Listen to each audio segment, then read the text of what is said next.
Hello, this is Uwe Brandes here at the LG Digital Studio at Georgetown University School of Continuing Studies. In focus today, smart cities. I'm joined today by Christopher Pyke, Chief Strategy Officer at Aclima, Richard Bradley, Principal, Urban Partnership, Ellen McCarthy, Adjunct Professor here at Georgetown University. Thank you everyone for being here.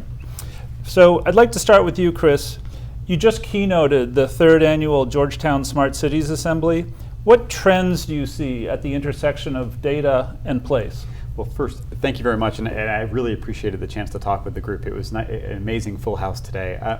For me, when I think about the trends that are at the forefront, I think about an integration of measurement and modeling working together to create essentially information that has never been available at certain spatial or temporal scales. What I mean by that is we are pushing down from regions to an increasing level of granularity, where we are looking at the block, the parcel, even inside buildings, and we're moving the conversation from, say, long-term trends like year over year, to we're moving to months, weeks, days, hours, minutes, and actually in some cases we're actually increasingly looking into the predictive future. We're trying to use big data to look at past patterns and forecast forward. And so what's interesting right now is it's incumbent on folks who are in the planning space, the development space, the real estate space, to deal with to incorporate these data into a world that has largely been opaque and not particularly transparent, and now to realize that data is literally swirling around, coming out of their assets,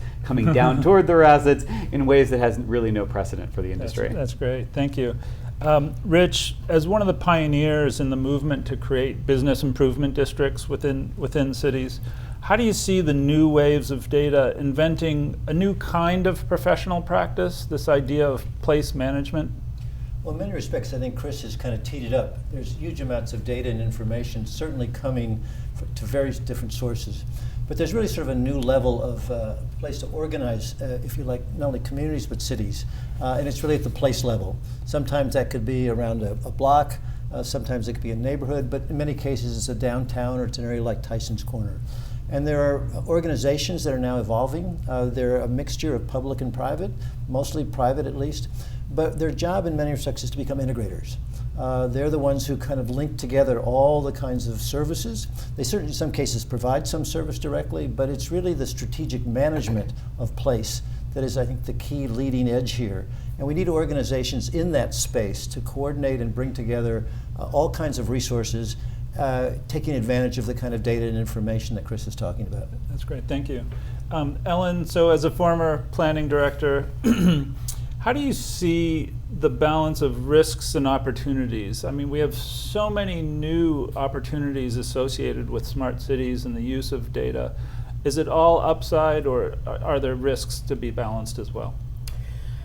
I think it's predominantly upside, mostly because the increased focus on place it's kind of a secret sauce. Planners had done sort of broad policy statements and principles. That's what a lot of the plans had consisted of. So focusing down at the more specific level of what makes a street work, what makes a place work, is how we can really achieve the revitalization that most of those plans are aimed at. Mm-hmm. So just to close out now, we have so much information that either we have available to us or literally that's hitting us. How is it changing urban development strategies, urban investment strategies? Let's start again with you. For me, as I mentioned today during the conference, I think a big change is the ability to turn individual development projects into testable hypotheses. We can now confront our expectations and our intention with data and see if it works. We can then iterate on a faster and more relevant timescale to see if the ideas that work in theory actually yield the intended outcomes on the ground in our projects.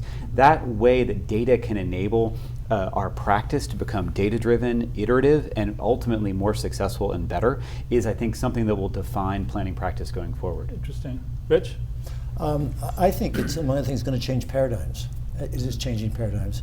And as an example, a recent meeting, one of the major developers in downtown Washington referred to his company as Building Places. A decade ago, or even more recently, he said his job was to build buildings. And they would think about trophy buildings or whatever. Now they think about places. So it's changing that. It's changing even the language by which I think city leaders understand cities. So that it's we're seeing the world differently because of this data. We're coming up with new ways to describe it, creating a new vernacular, and it's now entering into stories that are changing our paradigms. That's going to have huge impact. That's great. Yeah, some of the examples we saw from the speakers today were fabulous because before, when we as planners were negotiating with developers about their projects and trying to have them think about the project not just as a value in and of itself, but as something that would add value to the neighborhood or to the community, we didn't have tools to show how that would also redound to the benefit of the developer. But now, having tools that'll show us the return on investment if that developer invests in better streetscape or brings in retailers that are unusual, that's a fantastic tool to improve the whole development review process. That's great. Chris, Rich, and Ellen, thank you so much for joining us today. Your comments have been extremely insightful, and thanks to everyone out there for watching. Stay tuned for more from the LG Digital Broadcast Studio at the Georgetown SCS.